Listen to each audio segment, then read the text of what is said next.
Hello everyone and welcome to another edition of By the Numbers. I'm your host, Richard Lewis, and with me, as he is every time, fresh as the proverbial daisy, it is Duncan Thorin Shields, the world's leading CSGO analyst. How are you doing, buddy? You know, they always say, Richard, I've always been told, like, you should only try and say things that are positive. Don't focus on the negatives. All I'm going to say is I love Alphadraft and their money. It's been a tough one. No, it is definitely a true statement. It's been a tough schedule for us. I know that. We're both sort of feeling it at the moment. We'll try and have the energy to get through this. But just to put it in context, Duncan, how long before you get your flight to Serbia? In about like under 9 or 10 hours, put it that way. So I actually changed the time, Rich, just because that's how paranoid I am about the nutter fans that watch this show. I'm like, within the next month, it will happen at an undisclosed location in the world. In fact, you know what, Rich? Let's just start the show off well. Fox is a pretty shit player, isn't he? And Nip, they can fuck right off. It's so shut there. Is anyone there? Let's go. I see. I'm already picking myself up, Rich. That was the smelling salts. See you next week. Show. Yeah. There you go. Well, I'm sure we've got plenty to talk about. There's lots of good stuff to get through. But obviously, we'll talk a little bit about the World Championship that we're going to be at the end. But let's just get into the last event we did, which, of course, was the PGL Season 1 Finals. Really fucking crazy that they were calling it the Season 1 Final. I'm sure we did one before it.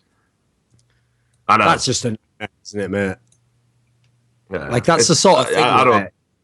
You really haven't thought of posterity when you do something like that, because obviously in the future, think about this. This isn't being pedantic to say that, right? Because what's going to happen is in the future, someone's going to say, "Oh, well, look." Well, actually, I guess in this case they have covered themselves because TSM won both the seasons, so they wouldn't be wrong anyway. But let's say someone said, "Okay, oh, remember when TSM beat Virtus.Pro?" And they were like, "What? You mean the season 1?" No, I mean like the second time. Oh yeah, you mean season 1? Well, who did they beat before that? Fnatic. When was that then? Well, the first season, but it was the kickoff. Like, come on, mate. Come on, we can solve this. There's a number system we've got. The numbers. But yeah, use numbers. Use your numbers. Come on. That's the follow-up show to PGL. Do it by the numbers. See. It's I was a little bit perplexed by it, but it's their show. I'm just a mere peon in the grand scheme of things, so let them do it however they want. But I can't help but feel this was the second season. That's just how I feel about it. But anyway, let's start talking. The third season is the second season. You're wrong there. You're categorically wrong, I'm afraid. Let's start talking about the teams and what we saw there. Now, obviously, I had a fucking nightmare getting to the event. Like, literally, Schiphol Airport at the moment is just unreal with the renovations. Like, gates can change at the drop of a hat. Planes go missing, apparently. It's like an episode of the fucking Twilight Zone. I can't cope. And there's another good reference for kids that were around in the 50s. Who would definitely watch it in the show. Mean the original episode, like the original season, not even the remade one in the 80s. You actually mean the one from like the 50s, right, Rich? I can't take that seriously. Forrest Whitaker's eye just puts me off, man. It's just too much. So anyway, Team Liquid were there, and you saw all of their games. I didn't have that pleasure. I only saw them on the second day, but they had a reasonably good performance against Virtus.Pro that I missed. And then they managed to take a map off Fnatic. Sure, it's a struggling Fnatic, a far from vintage Fnatic, but actually the North Americans gave a good account of themselves. So I wanted to get your feeling about this team, this lineup, and what it's going to be capable of achieving moving forward from this point. Yeah, the thing is, this is one of those performances where, like, a baseline I would set for it is it was good. Like, it's better than expected. I mean, they were able to take Virtus.Pro very close on Overpass, which I think is a map that usually you shouldn't be able to touch Virtus.Pro on unless you're a really elite level team. Even against Fnatic, they had some good signs there. Obviously, they beat them on Cobblestone, which is one of Fnatic's best maps. So those are really, really positive signs. The problem is, at the end of the day, they didn't complete any of the overall upsets. They didn't win a series, and they weren't that close overall to winning a series. So you've got to say that. Really, the bigger problem is, this just showed us they could at least perform well against top level teams, because that's the one thing they hadn't been doing in the past. They used to get ultra trashed by the top European teams. That's a really positive sign. The bigger issue is people always want to draw that kind of equivalency, where if a smaller team does well against the top team, that must mean they're close to the level. Not at all. What we'd really need to see from Team Liquid is that we need to see them against the sort of 6th to 8th European teams, those ones. Then we'd get a really good sense, because if they beat those ones even by a small margin, right now we're cooking with gas. Maybe they are now going to work their way forwards and become a top 8 team in the world. At the moment, I mean, let's be real, some of the teams who are in the bottom end of my top 10 have done more than Team Liquid did at this event, so there's still work to be done before they can realistically be a top team, I think. Well, whether you think about them in terms of NA, because a lot of people have talked about CLG's recent performances, and obviously I think we still got to give the #1 spot to Cloud9. But do you feel Team Liquid, could like leapfrog a Luminosity or a CLG, someone like that? I mean, assuming we're counting Luminosity as NA, even though they're from South America, sure. Yeah, of course, yeah. Yeah, the thing to me is, the big question actually to me isn't really will Liquid be like second, because here's the thing. For me, the second place now has really compelling arguments for all three. So for CLG, I think they're really consistent and they're very good against against the mid-tier. I think they're one of the teams that would do best out of this group, actually. They seem like they're the kind of team who should always beat the teams that are below them. They just don't seem like, to me, like they're better for an upset than maybe one map. Like they've shown it in the past, but I don't think they're going to beat a big team in a best of 3. I think they will, just like they consistently will beat the teams below them, they won't beat the teams above them. Luminosity have shown us time and time again, they've got these fantastic single map potential upset. They do it every single event. The problem is they just don't really have enough skill probably to get much higher than they are right now. So I feel like they're kind of stuck around there, but those two teams are a similar level for me. And yeah, Team Liquid joins that group now. Because the thing is, in Team Liquid, I think they're the most skilled of these 3 lineups we're talking about. I think they're the team who have the most potential to grow, because the others have pretty much kept the same lineup for the last few months, and if we kind of have an idea of where they're at. So I think they've got the chance to take the #1 spot, and that's where the really interesting thing to me, because the problem is, even a couple of episodes ago, yeah, it was clear cut. Cloud9's the best team, right? They're obviously the best NA team. I don't think that's as obvious anymore. If you think about the slump that Cloud9's been in terms of lands, I think sooner or later, it wouldn't be ridiculous to say that it's just going to be these 4 teams battling for the top spot. Like, and not necessarily like a level between, because what reason does anyone have right now to have Cloud9 above those teams? The results from like 4 months ago. There's nothing recently. And even if you look at the lineup, that lineup only looked bananas because when they had those initial results, certain players were playing absolutely way above the level that they have before or since. So I think if you actually look at the teams now, they all have compelling reasons as to why I think you could place your money on any of these 4, that in the next 4 months or so, this will be the best NA team. I don't think it's clear cut at the moment that Cloud9 will be, assuming they don't make a roster change. Getting back to Team Liquid, obviously they're going to be at the major as well. We don't know who's going to be playing them or anything, but I mean, are they some team that you think maybe they could be some sort of a dark horse, an outlier in the tournament? I mean, every major so far seems to have thrown one up. Could it be them? Right, here's the beautiful thing, Rich. In general, if you go back through the majors, aside from the first couple where the major concept was new, and so as a result, maybe we didn't even know which teams under pressure would perform, etc., the majority of the majors, once you get to the final 4, it's pretty set. They're nearly always elite level world-class teams who make the final 4 teams. It's very rare that a team who makes the final 4 couldn't have won the tournament, put it that way. So for the last few, with that sort of a trend, I think it's unlikely any of these 4 teams will make the semi-finals. But I actually think all 4 of these teams in isolation can make the top 8. Like, we've seen Luminosity do it before. Cloud9 obviously in the past have done it with different lineups. They didn't do it this time, but they showed us in other tournaments they were capable of it. I think Team Liquid is heading in the right direction where they probably could. And CLG was close, I think, this last time, and maybe would have done it in a different group. So I think each of the 4 could make a quarterfinal. Problem is, it's very likely all 4 of them will, because there's still other fantastic teams. And again, it's going to be very group dependent, because really what you need to make that round of 8 probably is like a beatable second team from Europe in the group. So thinking back on it in that sense, I think the team is probably with the best chance, assuming we don't have that redraw system. That's an interesting thing, actually. We haven't asked DreamHack about that. I wonder if the redraw system will be introduced again. If it isn't, then I would say the teams that obviously have the best chance is Luminosity, because they're already going to be going into a group, in theory, as the top 2 seed, you know. That redraw system does feel like it might be solely an ESL type thing. I think somebody would have mentioned it by now. Interesting to find out, because obviously ESL in the past have pretended like a lot of the things are as though they have no say in the structure, essentially. Yeah. Yeah. Well, I guess we'll wait and see. So that was Team Liquid. I guess we should now talk about Fnatic. Kind of a strange tournament for them in the sense that this was as bad as I could remember, like, having seen Fnatic for a while. And I know it felt like there was some sort of weird, just a weird dynamic going on. Like, they were blowing leads, which usually Fnatic don't do. Usually, one of the great traits about Fnatic is they know how to close out games, and they also know how to get back into games when they're playing from behind. They can grind out results, they can take timeouts, they can reset themselves. Here, they blew two pretty big leads, one against Liquid, one against TSM. So that you could say with the Liquid one, where they blew a 9-1 lead, I think, on Cobblestone, that is against a far lower tier of opponents. So this is worrying for Fnatic. But just overall, individual performances weren't there, even though they still had probably more individual clutches than any other team in attendance.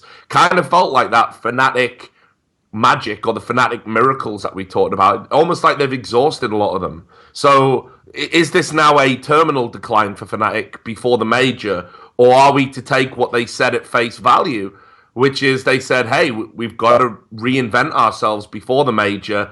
These were smaller tournaments for us. We'll be ready for Cluj.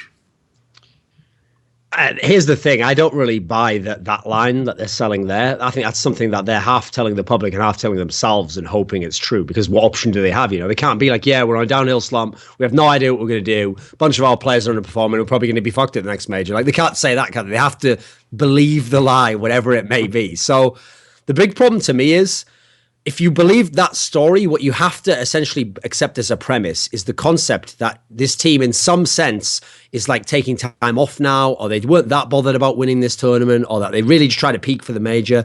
The problem is, I don't buy that. Like, you saw TSM and VP at this tournament. These teams were going for broke trying to win this LAN. I don't think anyone does that. I've always thought that's a really overrated concept in all esports games. The idea that you like save something, or you didn't quite practice hard enough. From what I've seen, people try to practice as hard as they can most of the time, or try to get the team to work. And if it doesn't work, it's usually just because you don't know what's going wrong. And there is a problem you can't fix. It's not for lack of effort usually, because most people essentially, part of being a sports person is making it so your everyday level in your practice is good. You don't just say, oh, well, it's okay to be shit for 3 weeks because I'll get it together. No one can really do that, So I think the problems that they're facing right now are problems we have seen gradually getting worse over the last few events. Probably will still be their inclusion unless something very special happens, or certain players individually return to form, independent of the team, essentially. But right now, I think it would actually be crazy right now to bet your money that Fnatic wins in Cluj. There's just too many good options elsewhere. There's too many good reasons for the other teams to win. And at the moment, if you think of the trend they've been on, basically, it even starts at the last major. The last major, they were halfway out the door before they got back in that tournament twice. And then they come back, they win it. Okay, great stuff. That really did feel like a miracle, though. Then you go to Dubai. That one wasn't even competitive. Yeah, they won map one. Great. That's awesome. But then they got totally smashed on the other two. Then you go to Gfinity. They only got through those series due to monster clutches. Like, yeah, the Nippon wasn't a big problem, but the one in the final, if we're being real, that probably shouldn't even have been a 3-2. Like, Envious was never losing that series, mate. They just lost some maps because when they were 2-0 up, Fnatic did pull out, again, crazy clutches and just narrowly scrape games. And remember, one game took Olafmeister going completely bonkers just to even the series. So then you get to now, and now it's not even just one series. You lose two series at the event to different opponents as well. It's not even like if you lost to TSM twice, you could be like, oh, whatever, TSM's our kryptonite. No, you lost to VP as well. And in general, this was even less competitive, I thought, this tournament. Like, when I watched them play in this tournament, I think some of the scores kind of give you false hope. Like, it looks like, oh, well, they had that one map, Inferno versus TSM. It was 16-14. I remember watching that game and just being like, they're not going to win this game. Even the rounds they're winning are like miracle 1v2s where somehow neither person's looking at the guy shooting them in the head. Or later on, you got people doing stuff like hitting 3 Deagle headshots to win a round. Like, this was the least convincing I think I've seen Fnatic with this lineup ever. I don't think I've ever seen them to be this bad. And they had, obviously, Flusher calling at that event. That was to facilitate Pronax being able to get that, fresh perspective on tactics by taking a break from calling, watching what the team's doing, watching what opponents are doing. But it's like you said at the event, and this was evident, it certainly wasn't your greatest insight, shall we say, that to have Flusher not fragging and to have Pronax averagely fragging is just a step backwards in terms of firepower. That was one of the big problems. Flusher had a fairly poor tournament, despite sort of what happened in Gfinity in London, where everyone was talking about Flusher as potentially being that #1 player in the world now, being more important to Fnatic than Olofmeister. Here in Bucharest, he looked incredibly average. Yeah, and for me, just that concept alone is a warning sign. Like, yeah, they did do it before. If you remember, they did it at DreamHack Tours, and then within the same event, they stopped doing it because they were having issues, essentially. So, yeah, to me, that's just worrying. Like, I don't even buy that whole storyline they were trying to sell on that. Like, yeah, he just needs, like, time off and to sort of take a break from it. Time off for what? Like 2 days of a year? Like, I think there's something more going wrong than just, like, this guy's tired and all that stuff. If you can't call for 2 days in an event, like, you're not piloting a jet fighter here, mate, and you just happen to be tired or something. Like, this is a worrying sign, because what that says to me in reality is, I think when someone gives up calling like that, either the team is like, this doesn't work, therefore we're trying something else, which is desperation from the team, or even worse, the in-game leader himself is sort of waving the white flag and going, I don't know what to do here. Like, I'm doing what I do normally. This is my normal style. It's not working. Therefore, someone else have a go. Like, I don't think any good comes from that. We'll move on to Virtus.Pro, and Virtus.Pro obviously made it to the final. They looked good at this event, but certainly not major winning good. I felt there was some deficiencies in the team. In particular, I felt that Bialy didn't really get into that kind of zone that we know he can, where he can frag, where he can be that aggressive entry picker. He had some okay games, but he never really scaled the heights. Snacks, no doubt about it. He was pretty consistent the whole tournament, looking back to his best. What was interesting was they were losing Train, the map that we, prior to these recent results, professed they were the best team in the world on it. They lost Train, and they were losing it while everything was kind of going right for them. Taz was showing up on the map and dropping 20 plus frags each time. You had Snacks doing what he did. Pasha was fragging. It was kind of weird that they were losing the maps in the way they were, given how well people were performing. But yeah, they just seemed to lack a little bit of a sharpness. They didn't seem to be able to go toe-to-toe with TSM. What did you make of them?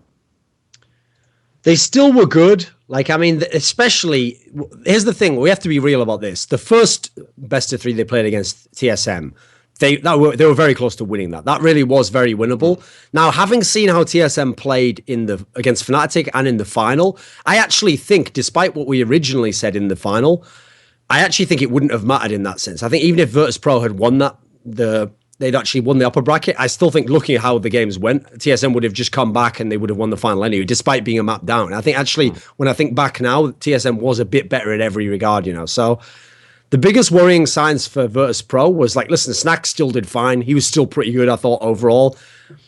Neo wasn't as bad as he was at Gfinity. He was okay. The guy you actually referenced it already. The guy who was really bad was Bialy, unfortunately. Like, he had maybe a map or two where he was good. Otherwise, there were just whole maps where he just went missing. And this is the thing I want to emphasize. That's despite the fact they played so good on the terrorist side. So it's really crazy. That's a kind of a worrying malfunction. If you're dominating T sides, even against TSM, but your entry fragger isn't the guy getting the kills, there's somewhat worrying about that, because I mean, it's hard to see how there isn't an issue with him as a player at this point in time. So I don't know how to take this one entirely, because I feel like actually at the moment, it really speaks to how competitive the last few events have been in CSGO, that I can think of 3 or 4 events now where the team that lost the tournament played really well and really was not far from winning it, So there's like TSM when they were in DreamHack London. It was a great performance, I thought.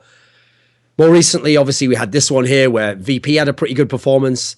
I mean, I guess I won't say Fnatic was that close to winning Gfinity. Maybe they weren't actually on that one. But those two at least stand out. And obviously Envious could maybe have won the major. So I think at the moment, the top tier has gotten way closer than it ever was before. I know people say that before every major. You notice I don't say it though, Rich. But this one I think is legit. This is the first major where I really think that like 4 or 5 teams could win the tournament.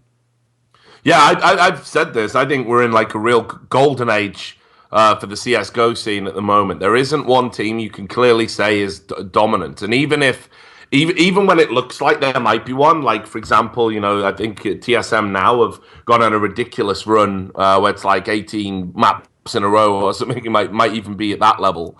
It's certainly at least 14. They've got their own kryptonite. They've got problems. Sorry, I think it's 14. No, that is right. Their kryptonite's Envious. So at tournaments where they're likely to face Envious, they've got a problem, you know, because they've never done it. They've never beat this current Envious lineup. It's the same for, you know, there's other matchups. You know, you would say Envious, they've always struggled to beat Fnatic.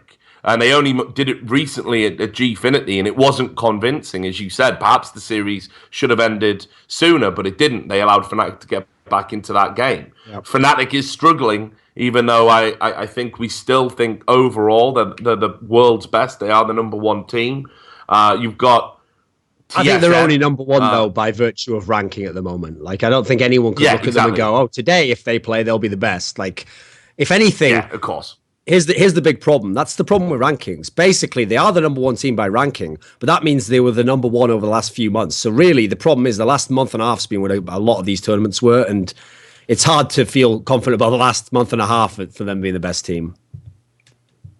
And obviously, of course, as well, Virtus.Pro are, whatever you say about them, historically, even going back prior to CSGO, these are, you know, they've got players in there who've always saved their best performances for like huge events. That's when they've always traditionally gone crazy. You know, we've seen, I still maintain, like, I think had they beaten Fnatic in Cologne, I think Virtus.Pro win the whole event. I think they were playing the highest level of Counterstrike, and everybody knows I've been rooting for Envious and pulling for Envious since that lineup got put together. I think they'll go on to be the world's number one team. I think they're the next dynastic team, presuming we can even have a dynasty anymore. I mean, where we are right now, maybe that never happens again. I think that'd be fantastic if that was the case.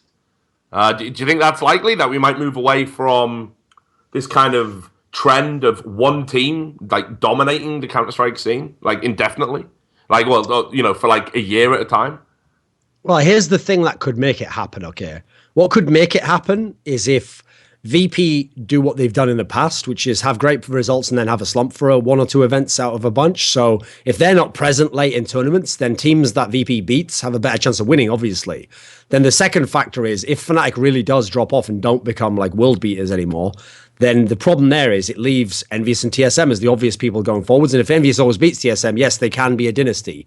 Now then, you do need a lot of things to happen there. Like, for example, you need 2 teams that are still at a really good level to both drop off. So it doesn't seem likely at the moment. I think that's the main reason why there probably won't be a dynasty at the moment, is that it feels more like you've got these 4 teams, and yeah, okay, 2 of them are more up than the other 2 at the moment, but as long as they all stick around the point where they're all going to be in semi-finals, it's going to purely come down to the bracket draw.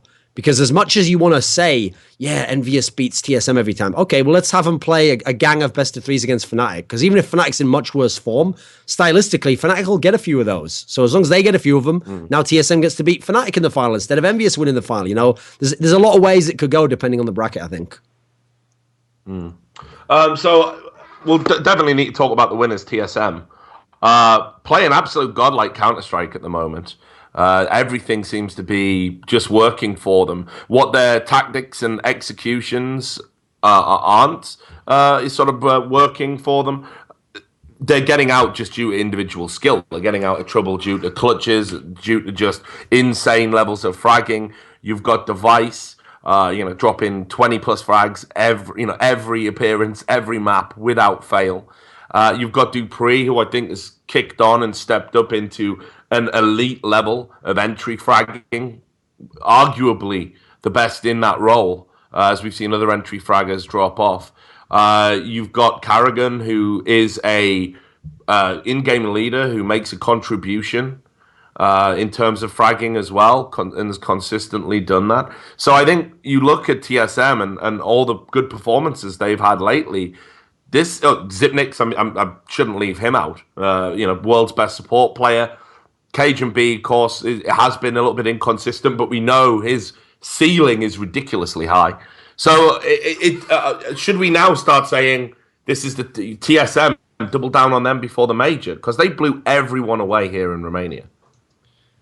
Yeah, I do actually feel like TSM at the moment, I think it is them and Envious. It's pretty clear to me are coming in the hottest. Like VP is still at a very good level, but the difference is against both of those teams, they've both had losses. So it feels like there's something at the moment. The key thing for them is that they won this event in impressive fashion. Yeah, actually, I thought overall KGB was pretty lackluster at this tournament. Like, amazing to think you could win the tournament undefeated, and yet I don't ever remember him having a big game. I think he might have had like a big game, maybe at the beginning against fucking Liquid or something. I don't remember ever seeing a game in the tournament where it was like, wow, he's really on it and he's having those big games. Now, it was made up for the fact that Dupree played a lot better than he usually does. Like, he's usually a solid one as well. It's him and Device and super solid, and then KGB has the occasional freak big game, whereas actually this time Dupree had the huge games. He had a couple where he had 30, so I think that's a great sign for them, that it's not like everyone's in peak form and that's why they're at their best. As a team, they just look stylistically really good right now.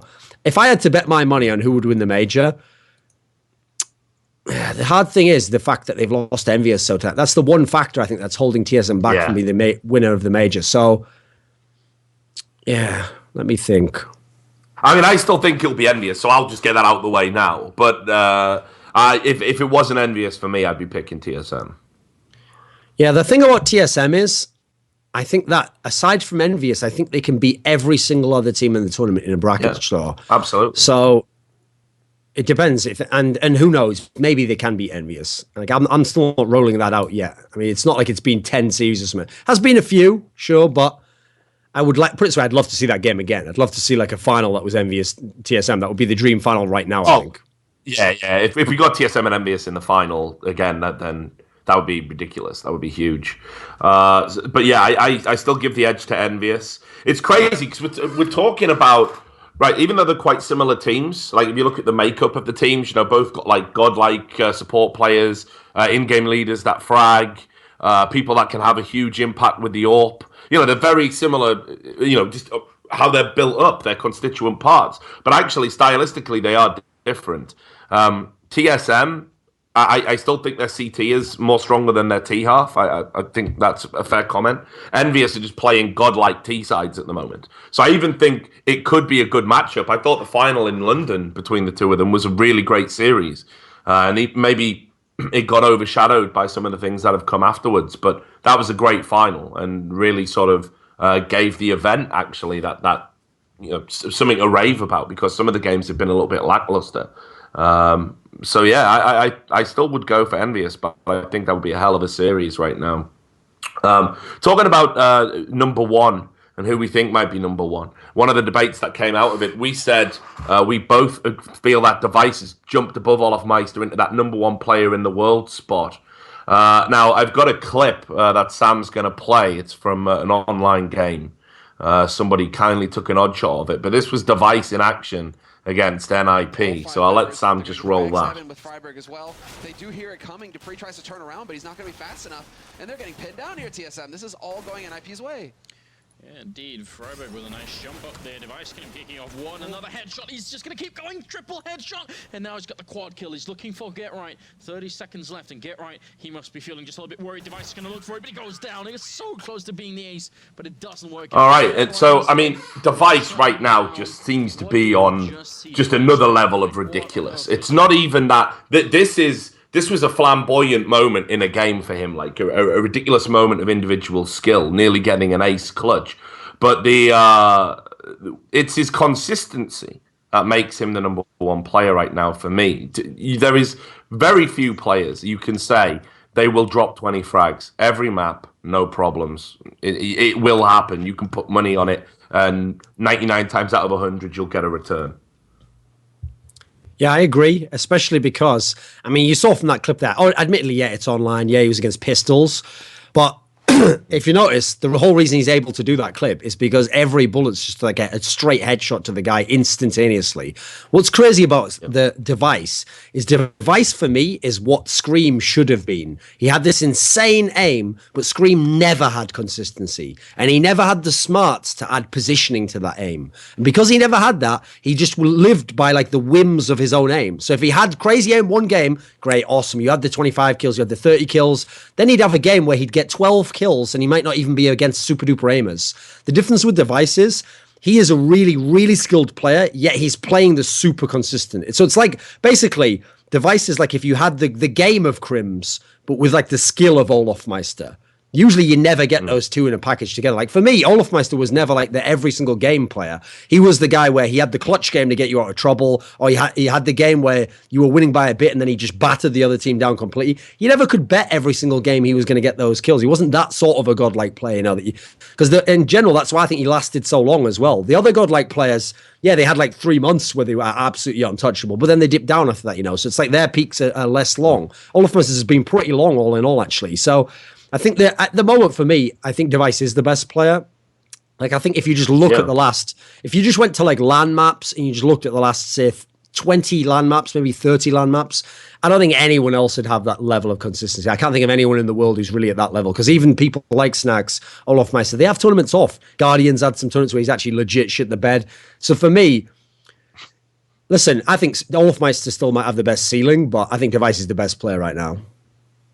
Yeah, I mean, what makes me laugh as well is a few people in the chat are like, wow, Thorin, he's sucking off Device. You were the guy that used to wreck him for being a choke artist. You used to be on Twitter every fucking time Team Dignitas and indeed early TSM lost a game against top-tier opposition, saying, yep, Device went missing again, he's got to get past that. I mean, this is what makes his rise to the top so incredible, is that he added something to his game that is about him as a person, not about him as a player. To be able to overcome, you know, a mental block that's what separates like the great from the good. Ultimately, you know, it's incredible. But yeah, the idea that you've been like, you know, Device fucking shaped pom poms, yeah, it's just nonsense. Oh, and that brings up a great opportunity, Rich, for me to explain why, as usual, fans are all wrong all the time. So here we go. When Device used to choke at those tournaments, do you know what fans used to say, Rich? No, he doesn't choke. Probably, don't say he's a choker. He's really good in online games. He was really awesome. It was just one bad game, you know, like it was unlucky. It was a coincidence. Why are you hating on Device, man? Like, he's a really good player. Wow, you just suck Nip's dick so much. Remember, because it was Nip back then. Everyone forgets since they only started watching CS 6 months ago. Oh, you suck Nip's dick so much. Oh, no, wait, now you suck Very Game's dick so much. Oh, wait, now you suck Fnatic. It's weird how it's always the best team whose dick I suck, isn't it? You guys, meanwhile... Who are your fans of again? Yeah. All right, all the teams getting shit on. Well, keep building that little fucking palace in your mind of insecurity. Don't ever let the bad thoughts in. You guys, listen, if you think you know more than me, just start betting on the games, mate. Once you're bankrupt and you have to live in a fucking skip out the back, then I'll have some pity on you, okay? Those are my conditions. Yeah, no, I'm telling you, man. Like, it is fucked up. Like, I mean, obviously, what I will say is we can't say that it is one sort of psychic ball, you know, a hive mind. But you know, I see it all the time. You know, you get criticized for it, I get criticized for it. If we're critical of any players, we've hated them and we've always hated them. Like, no matter what we've said about them in the past or what we might say about them in the future, we've always hated them at that moment. Our agenda is quite clear. I just find it fairly ridiculous because I used to think you were even a little bit harsh on Device at times. Even I used to think that. It's like, yeah, obviously he's choked in a big match. That happens. I thought it was going to be something that would always happen.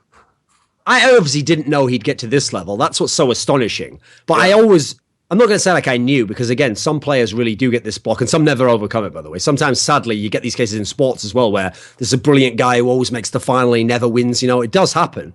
But I knew that as a player, his skill should have been giving him better results than this. Like, for example, I always used to say it like this. I never knew he'd win all these titles, but the notion that until April of 2015, he'd never made a final is ludicrous, because he looked at the other games and he was so good a player. There's no way he could have gone his whole career without making a final. Meanwhile, people like fucking the iBuyPower guys had made finals. I mean, it'd gotten ridiculous at this point in time. That old Clan Mystic team made a final with like Kiyoshima and all those guys. So he was just a massive underachiever. And what's brilliant now is it's not even that he's an overachiever at this point. Now he's just where he should have been, I think. Now he's really getting to show off his skill level, and he has the team to go around him. And that's like when that happens, that chemistry happens between the individual level and the team level. That's why you get someone who can be the best player in the world. It's not a coincidence in CSGO that nearly all the like gods of the game had the best team at the same time. I mean, as part of it's they're doing it as well, obviously.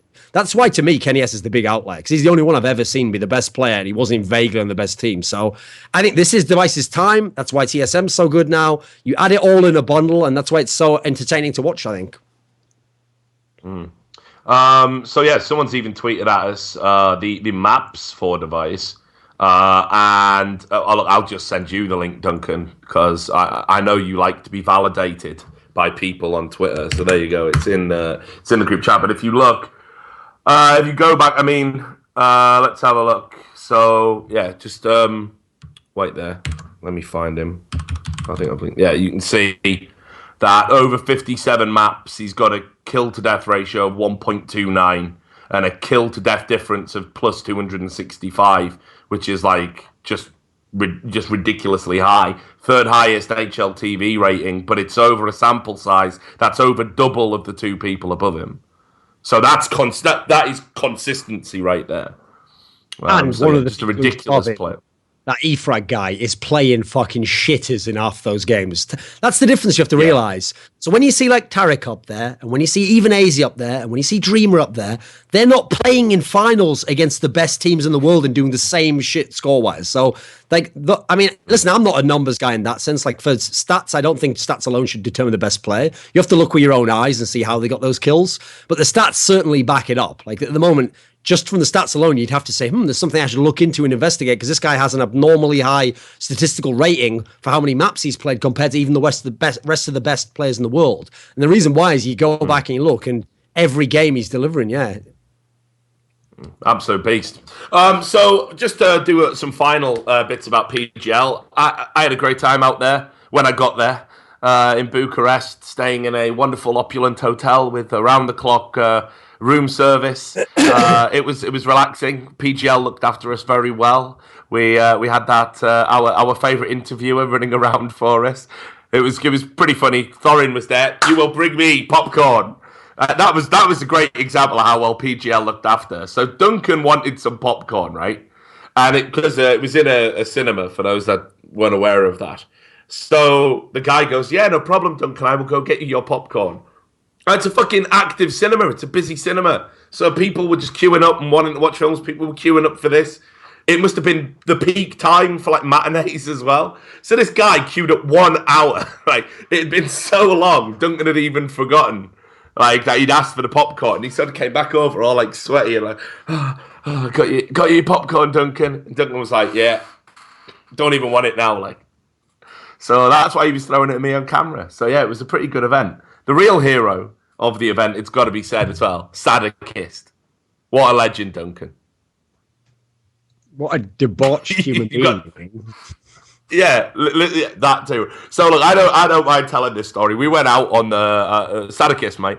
We went out on one of the first nights we all got there.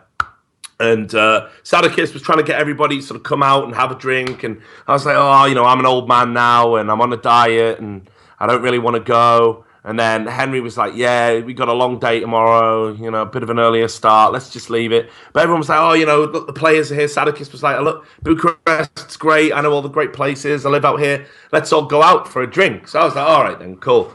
So we were drinking gin. And Sadakist was being like, not obnoxious, but I think he said to one of the barmaids something like, make sure you go easy on the tonic. So I ordered him this huge quadruple gin, which he started drinking, and he was like, "It's fine. I like neat gin. Like, nobody likes neat gin, by the way. There's like few worse things you can do with your body than drink neat gin. It's fucking horrible. Don't even know why that exists. It's no wonder Victorian London spawned things like fucking Jack the Ripper. Fucking everyone was wrecked on neat gin. So anyway, he was drinking it, and then I said, "You won't be able to handle too many more of them." And he went, "Nah, I definitely can." So I was like, "Right, fine. I'll go gin for gin with you." The trick being, every time I went to the bar, and the lovely Romanian bar staff were obviously in on this, they poured me a glass full of water, poured Sadakis a glass full to the brim of gin. So we were like doing these, he was doing toasts and saying, "Welcome to Bucharest, it's great to have everyone here." And every time I'd be like, "Well, all right, it's a toast then, let's down your drinks." And he would have like a massive neat quadruple gin, and I'd be there like having a neat water. And we must have done about, I don't know, like fucking 6 or 7 of these. Anyway, he gets back to his room. Henry's like, yeah, he's a fucking shambles. He's come stumbling in, gone to bed. Of course, we got to get up at like, 9 a.m., get ready for a 10 a.m. pickup and go and do the event. He must have had 3 hours sleep tops and must have consumed, I would say, at the very least, half a bottle of gin. Probably it's more like 3/4 of a bottle of gin over the course of the drinking that we did. I mean, there were times me and Henry were sort of looking at each other going, "Is this a bit irresponsible to do this? Like, what if he got sick or something?" But he handled it. Then he went into the next day casting, and I'm like, there's no way he's going to be able to cope. Because the last thing he said to me before he went to bed is, "Richard, could you do the first game tomorrow?" I'm like, yeah, I'm definitely going to do that, mate. Definitely going to do it. He went to bed, and he got up, fucking casted the entire day, and nobody noticed anything different. What a fucking legend. Get Sadakis to the major right now. That's my point. The sad thing is, you're decidedly unimpressed with it. What's that? I already know the story. That's the problem. It's a good story, right? and obviously the key part of it is, yeah, he drank that ridiculous amount of gin, and that's like, obviously that was going to have an insane effect on him. Problem is, Rich, I already know what the internet's like, so I'm certain already people are already like, I've drunk way more than that. Like, I drunk 2 bottles and wasn't even like, you know what, guys, go for that record tonight. Go on, prove it to me and everyone who loves you. I believe in you. Don't just let your dreams be dreams, boys. Do it. Just do it. I'm in a bad mood today, mate. I know, I can tell, but Sadakis was an absolute god tier form drinker. For me, I think he's the hardest drinking caster. I think he might overtake Semler in that regard. So I think they should have a contest. What, like on air? 2 men enter, like 1 man leaves. Brilliant. Let's set that up. Look, if someone goes and makes a Reddit thread about it and it gets to the front page, they'll obviously have to do it, or they lose all their fan base. Can I just say as well, I think it's great that we're talking about strong fucking drinkers, and that you're drinking what looks like fucking window cleaner. What the fuck is that? Can you even delicious soda drinking there? I'm not sponsored by it, Rich, but it's a sort of bubblegum flavour soda. We don't even call it soda, Rich. That's how long I've been hanging around these Americans getting this sick fucking Skrilla. It's just pop. That's all it is, all right? So, yeah, anyway. So, the other thing that happened there at PGL as well, the other bit of mischief was, of course, the Reddit thread that I made about Henry G. I went on to Reddit and I jokingly made a thread, like, pretending to be a Romanian fan, and said, "This is the real Henry G." I asked for his autograph and he told me to fuck off. Anyway, I thought that'll get downvoted. No problem there. And actually, it got a little bit of traction to the point where Henry had to tweet about it and said, "It's not real, guys. It's just Richard Lewis having a little bit of fun." Sam, I don't know if you've still got the image from last night. If you do, definitely bring it up. But if not, no biggies. But anyway, like, it started like taking off and it got to the front page. And I had to fucking say, like, yeah, it was a joke and remove it. But what was interesting was people in the venue had actually read it. So somebody came up and asked Henry for an autograph, and he was just about to go live, or like and to cast the game. He had like 30 seconds, and he said, "Oh, I can't do it right now." And a fan next to that fan went, "Well, have you just told him to fuck off as well, have you?" Like Henry was just getting absolutely wrecked. So just goes to show, you people will believe any old shit, even about lovable old Henry G, a man so ethical, he owns easy skins. What could be wrong with that? So anyway, that was PGL in a nutshell. Let's talk about the other big bit of news that happened. I broke this story while I was at PGL.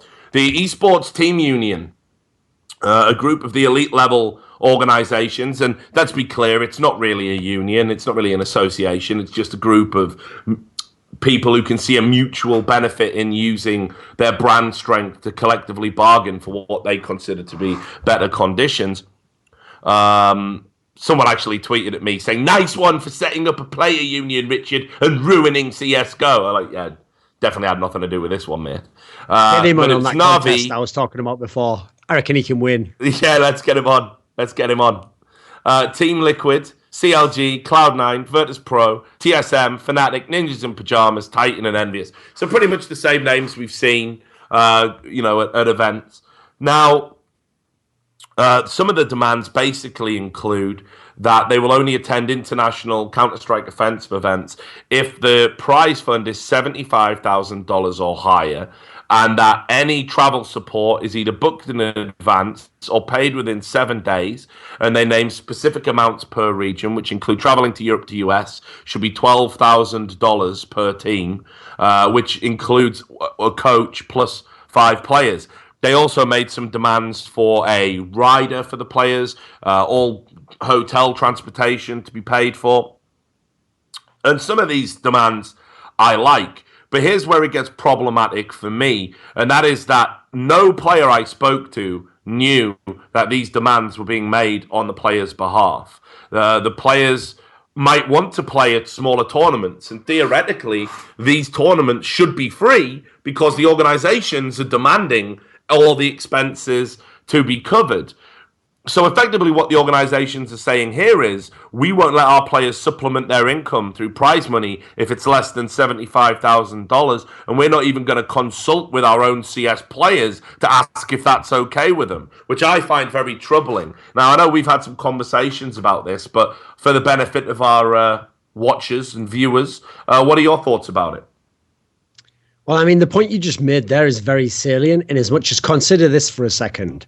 Some of these players have negotiated deals, maybe up to as much as 9 months ago, where they've taken less salary than they could have gotten to get a higher percentage share of prize money. Well, now for all they know, their manager might, without their consent, have arranged for them to go to less tournaments, therefore making less money. So actually, there are certain scenarios where I don't think even the teams themselves have thought it through, but it could end up fucking their own players over. Now, the problem really is that with where the industry is right now, honestly, people who are not behind the scenes, okay, might think that everyone behind the scenes has a sense of where it's going. I couldn't even tell you how many LANs there will be next year. Like, I have no idea which circuits will still be around in 6 months and which ones will only be around for 2 more events, and they'll never be gone around again because of stuff like this. So the moment, I don't think the scene has ever been more in flux than it is right now. Like, everyone's waiting to see what's going to happen with these televised leagues. Are we even going to have circuits like we had last year? So what I wonder is, with this sort of a move from a union, if the response from all the other events, because you have to remember, from off the top of my head, without having researched it, the majority of DreamHack, StarLadder, Gfinities, the majority of these events, CVOs, MLGs, would not have reached these terms, okay, with their LANs they've done so far. So my question is, can those companies really get more prize money for next year? Maybe they can. If not, I feel like either they're going to be pushed out or they're going to have to double down and roll up. So they're going to have to get the 6 tournaments they were going to do next year, make it 3 tournaments, double the prize money, and go for broke and try and compete for those spots. So depending on who you are, it's a good and a bad thing. If you're a player, I'm still not sure. I think that's very much up in the air. If you're a team, it's probably a good thing, because I reckon there's so much competition for essentially the talent, the teams, that I think they will get what they want. They will get a number of events who do these demands. If you're an organizer, I'm also still not sure if it's right, because obviously the ones who win out, it'll be awesome for if they do get to push other people out, but some of them are going to get fucked. So it's obviously definitely not good for them. Some people next year will probably have their whole business ruined to the extent that they don't exist anymore, despite having built a business up for years. That's almost certain with how things are going. And then in terms of the last person, so let's say you or I, but what I mean is the spectator, the guy who just watches the games. Yeah. I think actually for us, we can be a bit selfish. It will probably be better for us, because we'll have less events, but in theory, those events will have nearly all the top teams there, and we'll just get to watch more high-level games but over less events, over fewer events. So in a weird way, I think it could work out for the spectators still. But you can see it's very variable for everyone else as to whether it's good. Yeah, but this is where it gets troubling for me. There are some stops on the DreamHack Tour, for example, that don't do $75,000. Sure. Now, DreamHack is an integral part of the CSGO calendar. There's a reason why MTG have been in talks to buy it. For starters, I think this is what I mean about how people don't really look at sort of the big picture. They don't understand how all of these components can interact with each other. So I don't know why DreamHack does have tours where the prize money for CSGO is $50,000. I don't know if it's going to change and they're going to be able to increase that next year. I don't know if it's just a limitation they have to have because they have so many stops, so many events. I don't know if it's what they think is reasonable. I don't know if their whole business model is actually based around a carefully balanced distribution of prize money. I wouldn't know. I don't have the balance sheets in front of me. What I do know is, if it was, that puts more pressure on them to sell to an investor like an MTG, because we've seen the MTG-owned ESEA and ESL. They're doing a $500,000 online league with LAN finals. So who know? And we know obviously ESL events. They're even saying to Valve, "We don't care if you give us the drops or not. We can have a $250,000 prize fund. We can fund that." Now, if DreamHack were going to resist what could be a monopoly eventually, if all of the esports properties MTG wanted to acquire were successfully acquired, how can they compete? Especially now, if top-level organizations aren't going to go to their events. That impacts on sponsors, viewer numbers. And that is really potentially dangerous. So that for me is what I find most worrying. That alongside the fact that you can't just say to people that in your employment, I'm going to make these demands for you without even consulting them about it. You can't just presume that's what the players want as well. I'm pretty sure, like, every player I talk to, they like going to smaller tournaments. Generally, they're not as intensive in terms of how much you have to play. Generally, there's enough staff on the ground to be able to look after you. It's a nice little win bonus. Like, even if a top prize is only like $15,000, that's, presuming the organization doesn't take a cut, it's $3,000 per player for a weekend's work. Sometimes just 2 series. So what players aren't going to want that? I don't see why organizations can feel comfortable saying, yeah, we don't want to pad our own players' income. Is that being reflected in the salary that they're getting? Doesn't seem so. So, yeah, I'm really worried about what this can do, even though I can see the fundamental good in it. I hate tournament organizers that don't have their shit together. I hate it when teams fucking turn up to an event and it's like, yeah, get a taxi to the hotel, the venue or whatever, and we'll see you there. Like, just, there should be a bit of professionalism, dare I say it, about looking after your athletes, which give your event value.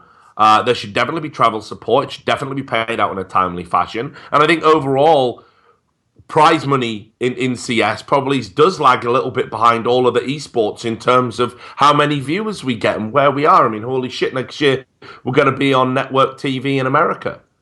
But all of that said, I think this has real potential to be damaging to the industry where it is at the moment, So the thing is, do you have any final? Yeah. Yeah, there's one last point I do want to make, though, which is that even though I am sympathetic, like, for example, there's people who I think run good events and have really good intentions who are, like I said, unless they change their event model, are going to get fucked.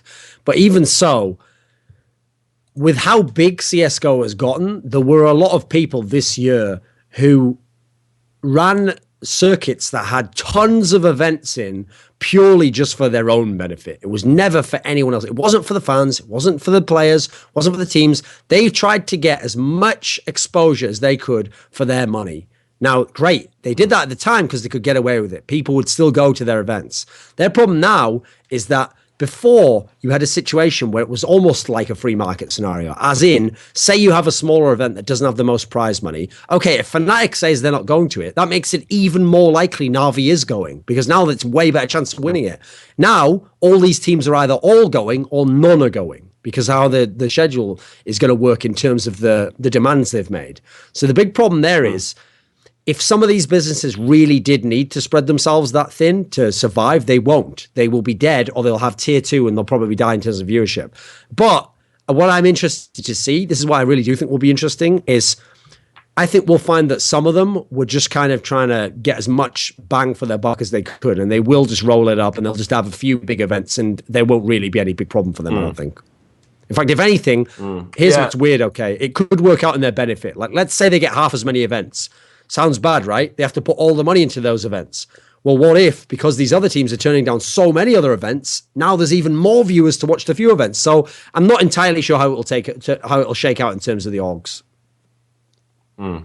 It's a weird one. Like I say, the jury's still out for me. I definitely need to wait and see how it's going to go, because I'm kind of a little bit.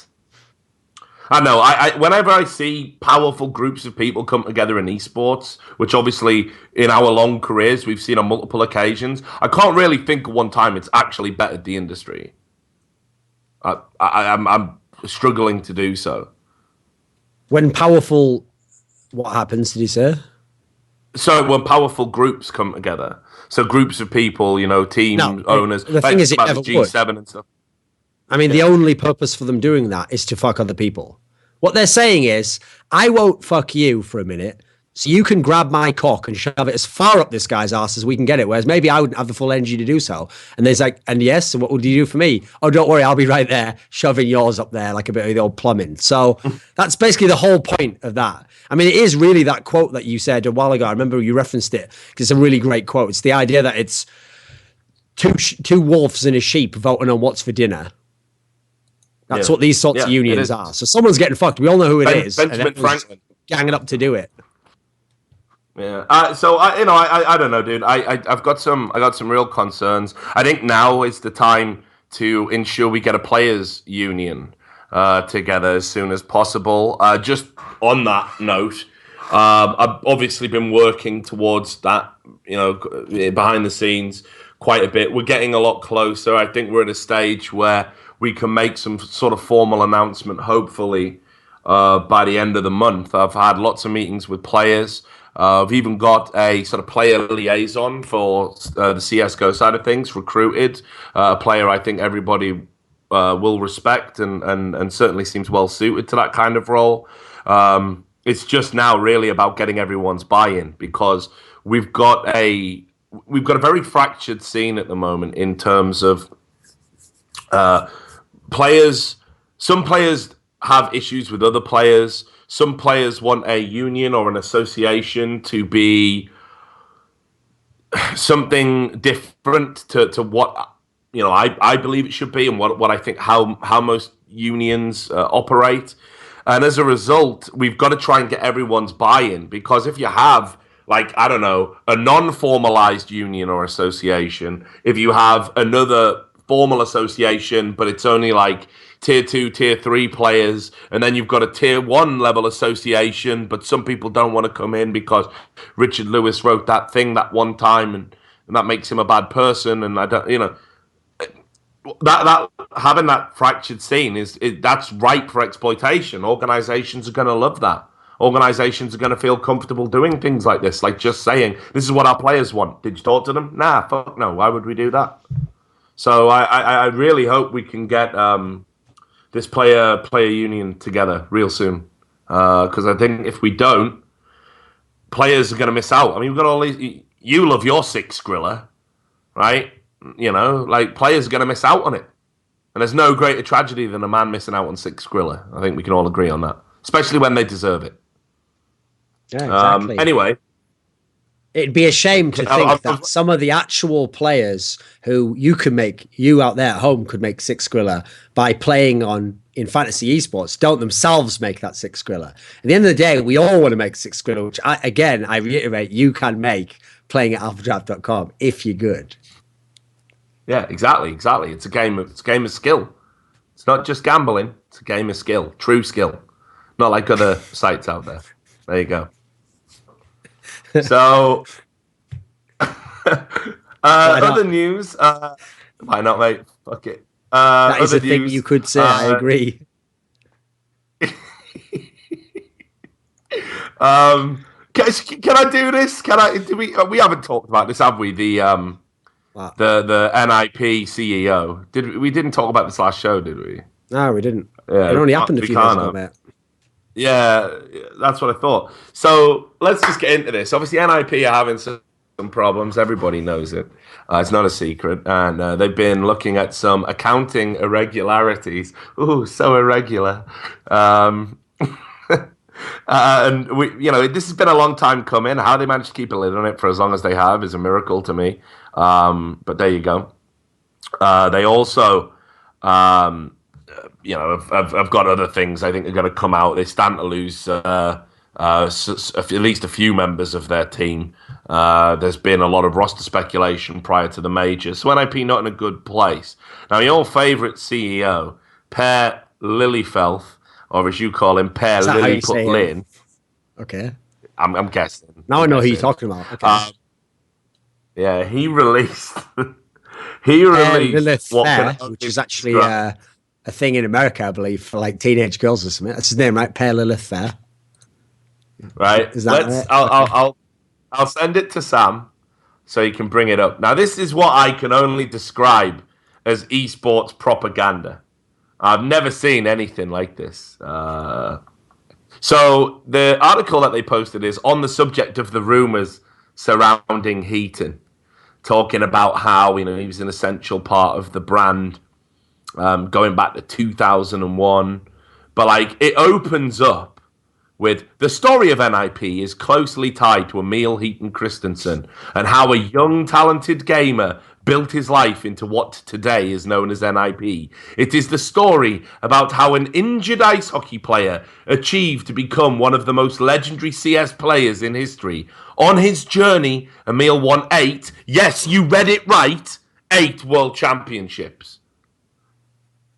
So, and it That's just where, goes at on. That point in time, the judge would say, defense, you are directed to tell your client to answer the question. He is sandbagging right now. None of that has anything to do with the criminal, I repeat, criminal charges he has been placed with over accounting. May I once again stress accounting, not how great he is at CS in his dreams. Thank you. Yeah, no, I can imagine them reading this out in court, some sort of man.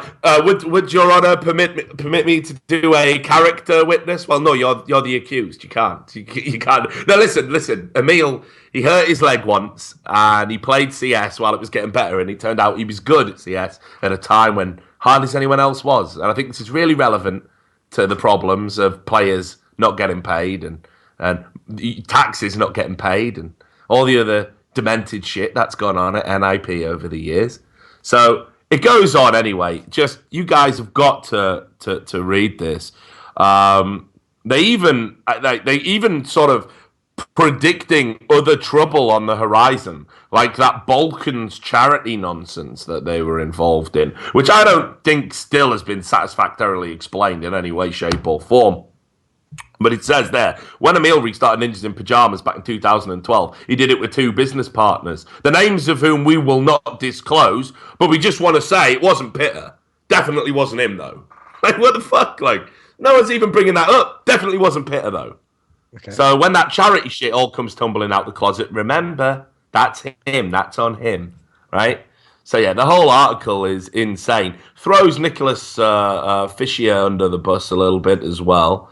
Which Heaton's tweeted about that in the past. And then it becomes almost a little bit like The Matrix 3, which is a terrible film. We've had this discussion as well. I'm not even a fan of the first one, but I think we can all agree the third one is a cinematic abortion, and no one should ever watch it. But at the end, just for those who haven't seen it, Neo basically becomes some weird Christ-like figure, which it just ruins the whole film in a lot of ways. Now, in this wonderful piece of Does he propaganda. kick the skull in of a Brøndby fan? Does he do that? No? Sorry, it's totally unrelated, Your Honor. Maybe. In jokes, boys. Or do your research. Either way. Yeah, either way. You can do your research on Alphadraft. No, you can't. Anyway, so he says here that Emil saved NIP. He saved and effectively died for its sin. We have had the pleasure and opportunity to work with some of the largest brands in the world, created our line of merchandise, established our peripheral brand in Exertify Gaming, and we have had our own hamburgers at McDonald's, the McNip and the McHeaton. Imagine the judge right there, like, again, I will direct you. This is not about hamburgers. This is about criminal negligence in the field of accounting. Please do not refer to foodstuffs or anything related to that. And he's like, Your Honor, may I just mention the chocolate? The chocolate, Your Honor. Again, this is about accounting. Please stay on the topic.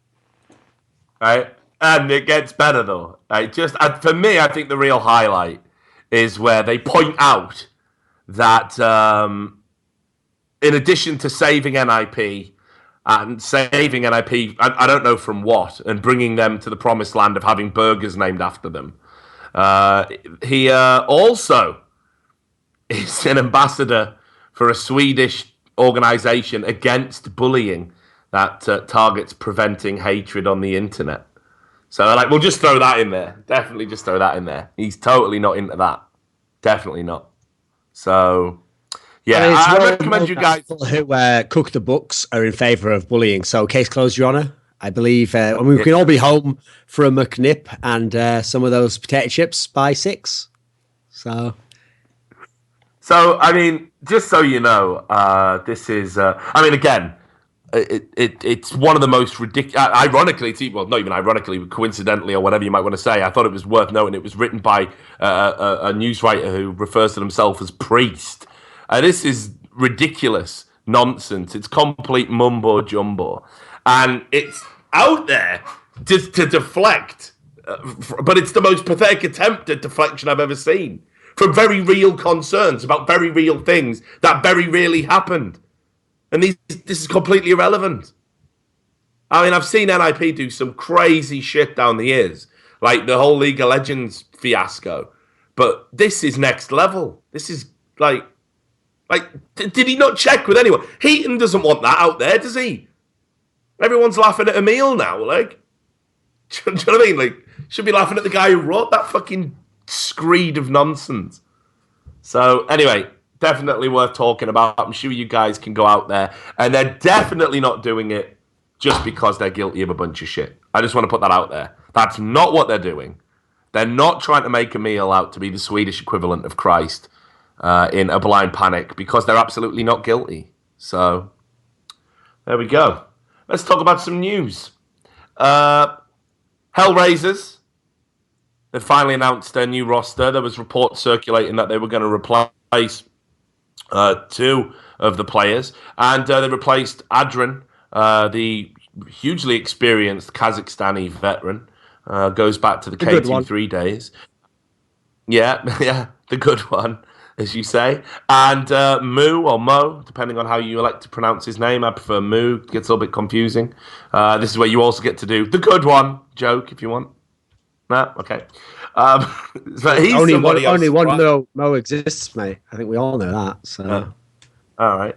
I was quite surprised to see him deemed surplus to requirements. I thought he'd been improving at every event they attended, and he was instrumental for them when they won the Ace of Predator Masters, of course. Anyway, they bring in Oscar and Styko. Oscar, I think, is a player we probably know a little bit about. Somebody that I feel definitely deserves an opportunity. That they were free because they had left a previous organization, Fraternitas, terrible name, over outstanding payments, basically another bullshit organization not paying its players. So what do you think of this lineup? Simple's obviously in there, even though they're still referring to him as a stand-in. First of all, I kind of feel like maybe Simple has kickstarted this a little bit. That bringing in Simple, it's like, yeah, let's get some other younger players in. Let's try and redesign our team to something more in line of a player of Simple's talents. But what do you think about these two players they've brought in just overall? Is this a better HellRaisers, I guess? I think it has the potential to be. I don't know if it is right now, because the problem is I think the Moo guy was good, but he also seemed like one of those AWPers, a bit like the JDM guy, at least until recently, where they're just a bit too dependent on the AWP. Like, they have to have it almost all the time to be good. And so actually, in general, Eastern European teams don't make that good use of their AWPs, if you notice, because they're so addicted to the Force Spy, which limits how many AWPs you get. So you even see it in Na'Vi sometimes. Sometimes Guardian doesn't get as many AWPs as he needs in a game, so he can't have that big an impact. So I don't necessarily, even though I think he was one of the better players in this last lineup, okay, I can understand if they want to go a different direction. As long as they can keep Simple, that's the key thing. If they can keep him, yeah, it can be a very good lineup, because I think the other two players they brought in are interesting. Like, Oscar is someone who's recently everyone's been saying is very good in CSGO. I know he was very good in 1.6. He was just someone where back then, where you literally didn't make teams of any people from other countries, he never could have a chance of being in a good team, because there was never going to be a Czech Republic team that would be on the level of like the top 8 teams in the world. Whereas now, I always get mixed up. Was it Neophyte or HellRaisers he used to play for? I think he played for both. He was in all those teams in that area. That point. I know he was in Neophyte for a while though, so I think he might have played in both actually. Yeah. So yeah, he was a very good player. If he lives up to that at all, yeah, obviously it'll be great for this team. The thing is, for me, this team still is pretty much going to live and die based on Simple. Like, if they can keep him in the team, if he can keep his shit together, he's a phenomenal player. I think it has the chance to be better. Some of those other players, they were long in the tooth, I think. Oh, let's not hold back, Duncan. Specifically, I mean, are you saying that Adrian?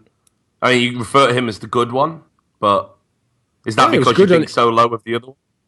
He was good in the context of like whereabouts his team is in the world, but I don't think he's ever been that great in CSGO. I think he was actually, in theory, when they first made that Virtus.Pro lineup where they were beating Nip, he was one of the worst players in the team, actually. Now, admittedly, he wasn't terrible, obviously, but he's never been super duper really good individual player. So if it hasn't worked out for this long, I don't think it's unreasonable to try and really shake things up and take out a lot of the team, because they're stuck with that core overall for maybe longer than they should have when you consider the positions they were often in.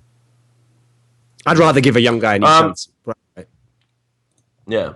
Just a few thoughts about Simple as well. Obviously, he's still dubbed a stand-in. Does he need this team to be a success? Obviously, he's going to get unbanned in January 2016. He'd be freed to attend events, theoretically, although maybe Valve could intervene and if they elected to. I mean, I'm not saying they would or will, but I guess they could, since it seems to be inarguable that he did cheat and then try and bypass by using an account. These things haven't been contested by him.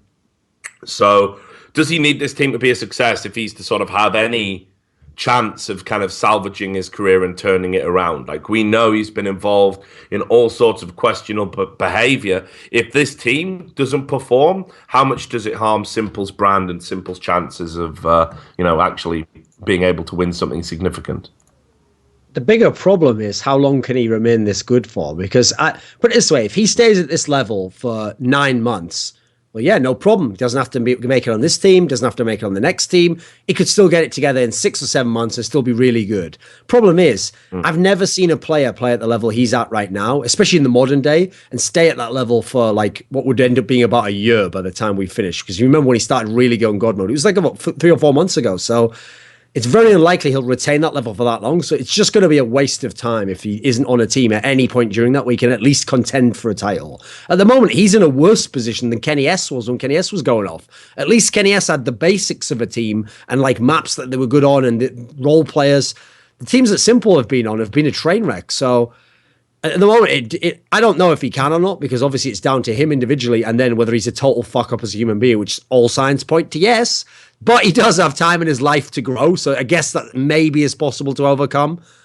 The bigger issue is like how long will he stay at this individual level? Because as soon as he drops off this individual level, it's already almost overwhelming, the personal problems he has. The second he's not as good as a player, it's just going to be irrelevant. You know, who the fuck's going to take a chance on someone who's not as good and then has all these crippling personality deficiencies, you know?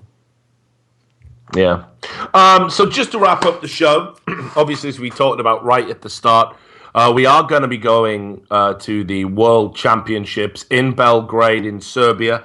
It's being run by efrag.net. And, you know, it's an international event in the sense that these are the national teams, although several high-profile players will not be playing there. These are some interesting lineups, I guess would be the best way to say it. All that said, what do you think about this in terms of, are there any standout teams that people should be watching? Any surprise teams that like stand out to you? Because I'll be honest, I've had to do a bunch of like research today, like looking up lineups, and because there's some players I have absolutely, you know, no clue about. I mean, the team I'm actually the most interested to see play is actually the French lineup, because as far as I know, unless I'm mistaken here, aren't most of the French players that we know that are good not even attending? That's correct, yes. So, I mean, as far as I know, it's like a bunch of like the LDLC white type guys. So I want to see what happens when they play against, in theory, better players, but not in proper teams. Because what I think this LAN can do for us is essentially these teams are more comparable to like all-star game type scenarios where you have some good players, but they're not playing in their real team. So everyone's just playing like it was a pug. So what you will be able to see is players whose individual level is very good, but they're not in a good enough team to make them be very good. Because as I hope everyone would be aware, but I know they're not, guess what? Someone like Exist, who you all love and think is a wonderful player, benefits from playing with Get Right, Alu, Forest. If he was playing in some sort of a pug game and he was against someone like Simple, he would get his shit torn up. And he would be in the emergency room filing a report. Now, you see my point here. So what I want to know is, when you get some of these guys who definitely aren't in top teams, but maybe have the skill to be in 6 months, I want to see what happens when they go in a reasonably open field. And obviously a lot of the teams have this where they didn't send the best players from their teams, if the countries rather, because some of those teams are attending other events. So I think it's a really good chance for newcomers to come to the fore, where you don't get to see that very often in majors or big events. Yeah, I think just what stood out for me immediately was that the teams that have the best pool of players are the teams that haven't sent those players. So France, for example, Poland's another one. There's not a Virtus.Pro player in attendance. So you're talking about Michu and Manice, I think, are in there as well. People who have played with those players but haven't lasted, haven't made it. You look over at some of the other lineups, and interestingly enough, I would probably make an argument to say that in terms of what they were able to send, I think Germany is probably sending like one of the strongest teams. Nex is going to be there, Dennis is going to be there, Spiddy will be there, Crystal's there. So I think that's a very good German lineup, you know. I mean, then you've got Canada as well. That in terms of what they could field, they're sending, you know, Nafly, Semphis, Daps, FNS from CLG. Good lineup again. The USA. It's interesting. There are some notable absentees. I was quite surprised, actually. I thought we might have seen one of the iBuyPower players try and sneak in here. At least one of them. Doesn't seem to have happened. But Mo's going to be there. Tarek will be there for them. JDM64 will be there. Anger will be there. Rush will be there. So again, not a terrible team. And there's certainly some unknown quantities. And Mo's not one of the only players that's going to go there who it doesn't even have a team, doesn't even play in a team right now. Holland have got two. And two players that haven't played a competitive CSGO at all, really. Like barely at all. So it's going to be an interesting tournament. I think it's going to be like super hard to call. Like I think this will just be like kind of like the League of Legends Worlds, but for different reasons. I think it's just going to be non-stop upsets. So I'm really looking forward to it. I think it'll be pretty exciting. If you had to call a winner now, just so we can get it on camera, who would you go for?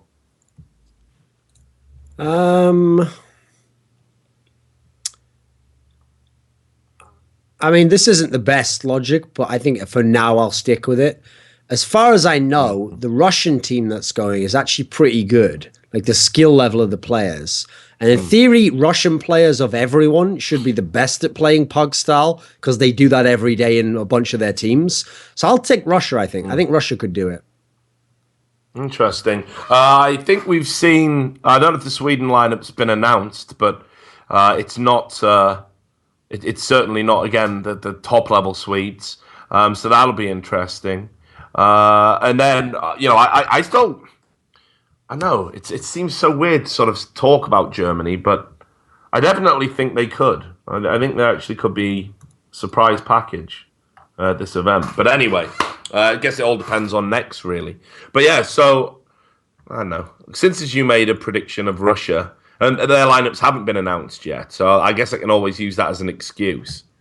So how would Norway need to announce their lineup as well? I think that could be good. But yeah, I'll go with Germany from nowhere. There you go. I've said it. Done it. It's out there.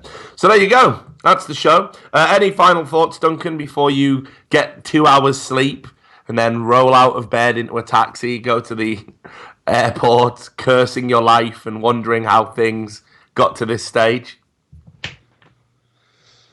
I hope that you guys play Alphadraft, win loads of money, and then get to the epiphany I've realized in my life, which is that money alone can't be the value system that you base your life on. There have to be greater ideals that you aspire to. And then you can experience the same sort of spiritual transformation I'm going through, where I find out how to get to the place where I've got enough money, I'm not using too much of my time, and I'm still watching some great CS. At all, thanks this transformative power in your life to Alphadraft. All hail Alphadraft. Right, excellent. Someone actually has just told me that the France lineup will have Happy Shock, Smiths, Apex, and MBK in it. If that's true, they're winning it. That's on camera. Probably, now. yeah. So, I mean, that is worth pointing out, by the way. France has the most bullshit potential to win since they've all literally been in teams with each other recently, whereas no other country has that in theory. So I'll take Germany back if that team is real, but if not, I'm going Germany all the way. Anyway, thanks for your thoughts, Duncan. I look forward to seeing you in Serbia. It's going to be good to work together. Scoots will be there, of course. The old man has descended from his mountains of money. There's the real king of Six Skrilla right there. But to all of the viewers, obviously, thanks for watching. To Sam, well done for producing a show. And obviously to Duncan as well. Thanks for your thoughts. Thanks to Alphadraft for, again, enabling this. And we will see you next week at the regular time. See you then.